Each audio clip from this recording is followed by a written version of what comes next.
ఆయనలో ఎక్కడ ద్వేషం కనపడదు. ఆయన శాపం పెట్టేవాడు కాదు, ఆయన ఆశీర్వాదాలు ఇచ్చేవాడు. చెడ్డవాడు శాపం పెడతాడు, మంచివాడు ఆశీర్వాదాలు ఇస్తాడు. ప్రేమించేవాడు శాపాన్ని తీసేస్తాడు, ద్వేషించేవాడు శాపాలు తీసుకొచ్చి పెడతాడు. అంటే దేవుని గురించి ఒక అవగాహన ఊరికినే ముందు మీకు ప్రియులుడుగా చెప్తున్నా. ఉపోద్ఘాతమనండి, లేదంటే తొలి పలుకునానండి. స్తోత్రం కలుగునుగాక. దేవుని మనకి స్తోత్రం. ఈ దేవుని మంచితనాన్ని నిజముగా నిజముగా ఏ వ్యక్తి అయితే కొంచెం రుచి చూస్తాడో, అంతా చూడక్కర్లొద్దు. స్త్రీలు చెప్తుంటారు, లేదా సామెతగానే కొంతమంది పెద్దలు ఇలాగొని పలుకుతుంటారు. అన్నం ఉడికిందో లేదో మొత్తం అన్నమంతా చూడాల్సిన పని లేదు, ఒక్క మెతుకు పట్టుకుంటే చాలు అన్నట్టుగా. ఇంత పంచదార ఎదురుగా తీసుకొచ్చినా అంతా నోట్లో వేసుకుని చూడాల్సిన పని లేదు, కొంచెం నోట్లో వేసుకుంటే మిగిలింది టెస్ట్ చేయాల్సిన పని లేదు. అలాగున దేవుని గురించి, దేవుని మంచితనం గురించి ఎవరైతే వ్యక్తి నిజంగా నిజంగా నిజంగా నిజంగా తన జీవితంలో రుచి చూసి తెలుసుకుంటాడో, ఇంకా ఈ లోకం కోసం అతడు పరిగెత్తడు, లోకంలో ఉన్న వాటి కోసం అతడు పరిగెత్తడు. ఎప్పుడు యేసు వైపే చూస్తుంటాడు, ఎప్పుడు యేసయ్యతో స్నేహం చేయడానికి ప్రయత్నం చేస్తాడు, ఎప్పుడు యేసయ్యతో సహవాసం చేయడానికి భూమి మీద ఉండగానే అతడు ఆశపడతాడు. స్తోత్రం కలుగునుగాక. ఈ రాత్రి నేను అడుగుతున్నాను, ఆ యేసయ్య ప్రేమను రుచి చూసారా? ఆ యేసయ్య దయను రుచి చూసారా? ఆ యేసయ్య కనికరాన్ని రుచి చూసారా? ఆ యేసయ్య మంచితనాన్ని, కొంచెం మంచితనం రుచి చూసారా? అంత మంచితనం లోకంలో ఎక్కడ నీకు దొరకదు. అలాంటి ప్రేమ లోకంలో ఎక్కడ నీకు దొరకదు. అలాంటి దయ, జాలి, ఆదరణ ఎక్కడ నీకు దొరకదు. దేవుడు కూడా యెషయా గ్రంథంలో అనుకుంటాను ఒక చోట చెప్తాడు, ఏమనంటే, నవమాసాలు మోసి కని పెంచిన తల్లి తన కన్న బిడ్డను మర్చిపోతుందా అని అడుగుతాడు. మనం ఏం చెప్తాము? ఎలా మర్చిపోతుందండి? నవమాసాలు మోసి కనిపించిన తల్లి బిడ్డను ఎలా మర్చిపోతుంది? ఒకవేళ మర్చిపోయే రోజు వస్తుందేమో, ఈ బిడ్డ నాకు వద్దు అనే రోజు వస్తుందేమో, ఈ బిడ్డకి నాకు సంబంధం లేదు అన్న బిడ్డను చేతులతోనే చంపేసే రోజు వస్తుందేమో. జరుగుతున్నాయా లేదా? పుట్టిన వెంటనే పెంట కుప్పల మీదకి, ఆడపిల్ల అనేటప్పటికీ వద్దు వద్దు వద్దంటూ లేఖనం చెప్తుంది. ఆడైనా మగైనా దేవుని బహుమానం. స్తోత్రం కలుగునుగాక. Praise the lord. హల్లెలూయా. చాలామంది స్త్రీలు, తల్లులో లేకపోతే ఆ కుటుంబ సభ్యులు తల్లికి తెలియకుండానే ఆడపిల్ల అయితే వెంటనే ఖతం చేసేస్తున్నారు, పెరగనివ్వకుండా చేసేస్తున్నారు. రాబోయే దినాల్లో బరువు అనుకుంటాం.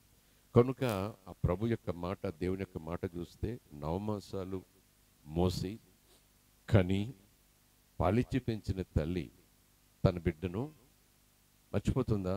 మర్చిపోదు. ఒకవేళ ఆ తల్లైనా మర్చిపోతుందేమో కానీ నేను నిన్ను మరువను, మాట తప్పడైన. స్తోత్రం కలుగునుగాక. ఇన్ని వాగ్దానాలు, ఇంత ఆశీర్వాదాలు, ఇంత దీవెనలు, ఇన్ని హామీలు సాక్షాత్తు సృష్టికర్త నీ ముందు ప్రత్యక్షమై లేఖనం ద్వారా ప్రామిసరీ నోట్ రాసి ఇచ్చినట్టుగా లేఖనం ద్వారా నీ ముందుకు వస్తూ ఉంటే ఇంకా ఎందుకు అనుమానం? ఇంకా ఎందుకు ఆందోళన? ఇంకా ఎందుకు నిరుత్సాహం? ఇంకా ఎందుకు బెంగ? ఇంకా ఎందుకు దుఃఖం? ఎందుకు జీవితాన్ని ముగించుకోవాలని ఆశపడతాం? ఇంకా నాకు చేత కాదు, నేనేం చేయలేను, అనవసరంగా పుట్టాను అని ఎందుకు అనుకుంటాం? ఈ యేసయ్య ప్రేమను రుచి చూడు. ఈ యేసయ్య ఎంత పైకి తీసుకెళ్తాడో నిన్ను. స్తోత్రం కలుగునుగాక.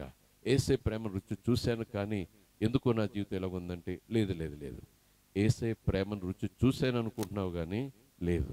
ఈ రాత్రి యేసయ్య తన ప్రేమను నీకు రుచి చూపిస్తాడు. స్తోత్రం కలుగునుగాక. హల్లెలూయా. ఒక చోట లేఖనంలో ఉంది, రండి పరీక్షించి తెలుసుకోండి, యెహోవా ఉత్తముడని. రుచి చూసి తెలుసుకోండి. రండి అని పిలిచిన ఒక్కొక్కసారి మనం ఆయన దగ్గరికి వెళ్ళలేం.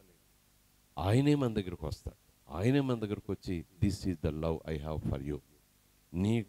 నీ గురించి నీ పట్ల నాకు ఇలాంటి ప్రేమ ఉంది, ఇంత ప్రేమ ఉంది అని ముందుకొచ్చి మరీ చెప్తాడు.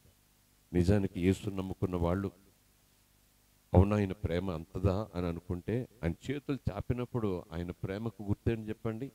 అరచేతుల్లో ఆ శీల గాయాలు, ఆ మీకులు గాయాలు. ఇంకా ఆయన ప్రేమ గురించి మనం ఏమీ కూడా అనుమానించాల్సిన పని లేదు. రుజువుపరిచాడు ఆయన ప్రేమిస్తున్నానని.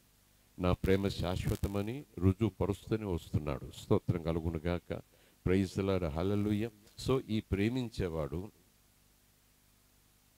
అందరికీ కూడా ఉపకారం చేసేవాడు, దయ, జాలి, కనికరములు ఒక ఆస్తిగా కలిగిన వాడు ఆయన బాగు చేస్తాడు, ఆయన పాడు చేయడు. 107 కీర్తన చదువుకున్నాం కదా, పడిన వారిని, గుంటల్లో పడిన వారిని, తనకు మొరపెట్టిన వారిని ఎప్పుడు మొరపెడతారు? కష్టకాలమందు వారికి యెహోవాకు మొరపెట్టగా ఆయన వారిని బాగు చేశాడు. ఏమి పంపి బాగు చేశాడు? ఎవరిని పంపి బాగు చేశాడు? ఏమి అంటే అదొక అర్థం, ఎవరు అంటే అదొక అర్థం. ఏమి అంటే అదొక వస్తువు, యంత్రము, ఏదో సంథింగ్. ఎవరు అంటే వ్యక్తి. ఏమైనా, ఎవరైనా లేఖనం మాత్రం ఒక చోటకి వస్తూ ఉంది.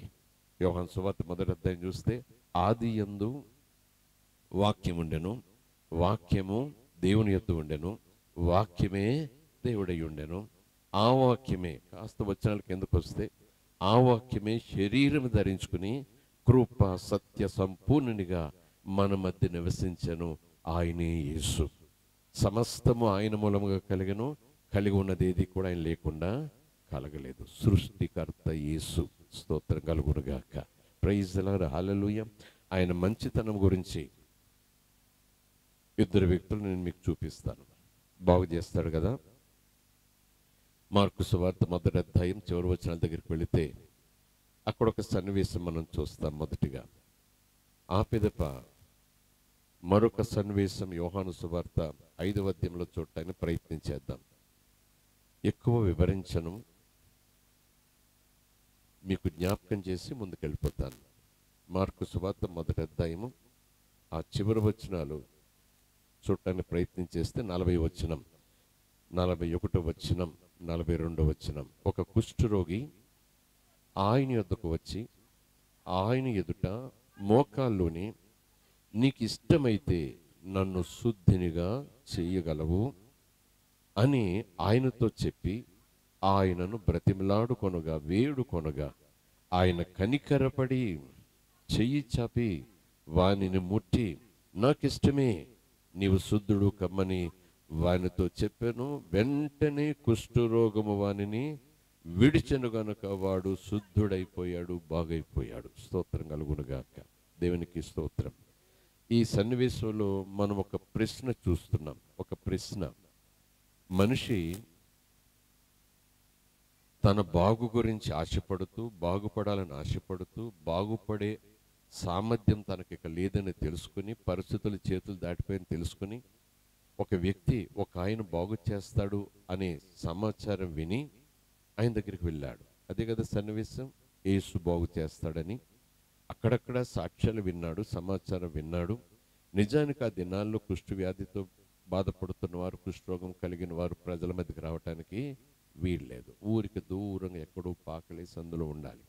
కనికరంతో ఎవరైనా భోజనం పెడితే తినాలి, ఎవరైనా వస్త్రం ఇస్తే కట్టుకోవాలి. కానీ ప్రజల మధ్యకి వస్తే రాళ్ళు తీస్తారు, అపవిత్రుడు అని లెక్క ధర్మశాస్త్రం ప్రకారం. అయినా వ్యక్తి గ్రామం మధ్యకి వచ్చేసాడు, ప్రజల మధ్యకి వచ్చేసాడు, ప్రభు దగ్గరికి ధైర్యంగా వచ్చేసాడు, మోకరిల్లాడు, చేతుల పైకెత్తాడు. అందరికీ తెలిసిపోయింది ఇతడు కుష్ఠవ్యాధిగ్రస్తుడని. అందరూ పరిగెత్తారు, కేకలు వేశారు, రాళ్ళు కోసం చూశారు, తెలియదు. కానీ యేసు మాత్రం నిలబడి ఉన్నాడు. ఎందుకంటే ఆయన ఎందుకు వచ్చాడో అది చేస్తాడు ఆయన. స్తోత్రం కలుగునుగాక. అందరి దృష్టిలో వాడు పనికి మాలినవాడు, అందరి దృష్టిలో వాడు అపవిత్రుడు. ఎవరు అతన్ని ఇష్టపడరు. నిజంగా చెప్పాలంటే ఇతనికి కుటుంబం ఉందా లేదా ఇక్కడ లేదు, కానీ ఉందనుకుంటే భార్య దూరమైంది, పిల్లలు దూరమయ్యారు, వాళ్ళు ఉన్న ఊళ్ళో దగ్గరికి రాలేరు. ఇతన్ని వాళ్ళ దగ్గరికి సొసైటీ వెళ్ళనివ్వదు. ఎంత భయంకరమైన ఆలోచన చూడండి, ఎంత భయంకరమైన జీవితమో చూడండి. చచ్చిపోవాలనిపిస్తుంది కదా, బ్రతకాలని ఆశ ఉండదు అసలు. ఎదురుగా భార్య. ఇప్పుడు ఈ రోగం వల్ల దగ్గరికి వెళ్ళలేరు, అసలు ఇంటి వాకిట్లోకి వెళ్ళలేరు. నాన్న అంటాడేమో కుర్రోడు, కానీ పట్టుకోలేడు, పిల్లోడి దగ్గరికి తీసుకోలేడు. ఆ పిల్లోడు పరిగెత్తుకొస్తే సొసైటీ ఆపేస్తుంది, ఆపు ఆపు ఆపు ఆపు, అపవిత్రుడైపోతాడు పిల్లోడు అంటూ. అలాంటి జీవితం దుర్భరం. ఎంత విరక్తితో ఉన్నాడు వ్యక్తి. ఒకవేళ ఈ రోజుల్లో ఇలాంటి స్థితితో, ఎందుకు నాకు ఈ రోగం వచ్చింది, ఎలా పోతుంది, నేను మళ్ళా నా కుటుంబంతో ఎలా కలిసి ఉండగలను, ఎలా సంతోషంగా ఉండగలను, ఈ ఎడబాటు, ఈ రోగం నాకు తెచ్చిపెట్టి వచ్చింది అంటూ ఉంటే ఈ లోక సంబంధంగా ఎవరైనా అయ్యో పాపమని అనేవాళ్ళు చాలామంది ఉంటారు. కొంచెం వేదాంతం వచ్చిన వాళ్ళు ఏం చేస్తాం, నీ తలరాత దేవుడు అలా రాశాడు. అదొక మరో అబద్ధం, పచ్చ అబద్ధం. ఎందుకు అబద్ధం అంటున్నాను నేనంటే అబద్ధం అయిపోతుందా? దేవుడు తన గురించి తాను చెప్పాడు. ఏమనంటే నేను మంచివాడిని, నా రాతలు మంచిగా ఉంటాయి, స్తోత్రం కలుగునుగాక. నా ప్రణాళికలు మంచిగా ఉంటాయి, నా ఉద్దేశాలు మంచిగా ఉంటాయి, స్తోత్రం కలుగునుగాక. ప్రైజ్ ద లార్డ్, హల్లెలూయా. మరొక సింపతి మాట ఏంటంటే, ఏనాడో చేసుకున్నావు, ఈనాడు అనుభవిస్తున్నావు, ఏం చేస్తాను చెప్పు అని కొంచెం చప్పరించేసి బయటకు వెళ్ళిపోతారు. కానీ ఒక్కడు కూడా ఆ కుటుంబంతో అతన్ని కలిపే కెపాసిటీ రాజుకి లేదు, సైన్యాధికారికి లేదు, జమీందారు ఉన్నా సరే వాడికి కూడా లేదు. Who can take away the leprosy? ఎవరు తీయగలరు చెప్పండి? అయ్యో నీకు ఎలాగైందా, మేము ఏం చేయగలం చెప్పు, ఏం చేయగలం చెప్పు. అందరూ చేతులు దులిపేస్తారు. ఈయన దగ్గరికి వచ్చారు, ఎవరు? యేసుప్రభు దగ్గరికి వచ్చారు. వస్తూ ఒక ప్రశ్న వేస్తున్నాడు, ఏమని? నీకు ఇష్టమైతే. అది నాకు చాలా ఇష్టమైన మాట. ఒక మనిషి దేవుని రూపముతో రాగలిగిన మానవ రూపంతో దిగొచ్చాడు. దేవుని కుమారుడు కానీ మనుష్య కుమారునిగా మానవ అవతారంతో కన్యమరియ గర్భం నుంచి ఆ శరీరమును ధరించి వచ్చిన దేవుడు. ప్రైజ్ ద లార్డ్, హల్లెలూయా. ఒకవేళ దేవునినే ప్రశ్నిస్తున్నాడని అలా అనుకుంటే మనిషి కూడా నీకు ఇష్టమైతే నన్ను బాగు చేయి, నీకు ఇష్టమైతే నన్ను బాగు చేయి. ఇక్కడైతే లెపర్సీ అనుకోండి, బాగనేటప్పటికి చాలామంది ఆర్థికంగా పతనమైపోతారు, మానసికంగా పతనమైపోతారు, కుటుంబ పరంగా చితికిపోతారు. చాలా సందర్భాల్లో కష్టపడాలి, ముందుకెళ్ళాలి, బాగుండాలి అనుకుంటారు. కానీ ప్రయత్నం చేసే కొలది అన్ని అపజయాలే, నిరుత్సాహాలే, నిస్పృహలే. కొంతమంది విరక్తి వచ్చేసి ఆత్మహత్య చేసుకోవటానికో, లేకపోతే దేవుని చూసి ఎందుకు నన్ను పుట్టించావు, తల్లి కడుపులో నుంచి చచ్చిపోయి ఉంటే బాగుండును కదా అని దేవుని వైపు కూడా పీడికెళ్ళి బిగించి అలాగని మాట్లాడే వారు కూడా ఉంటారు.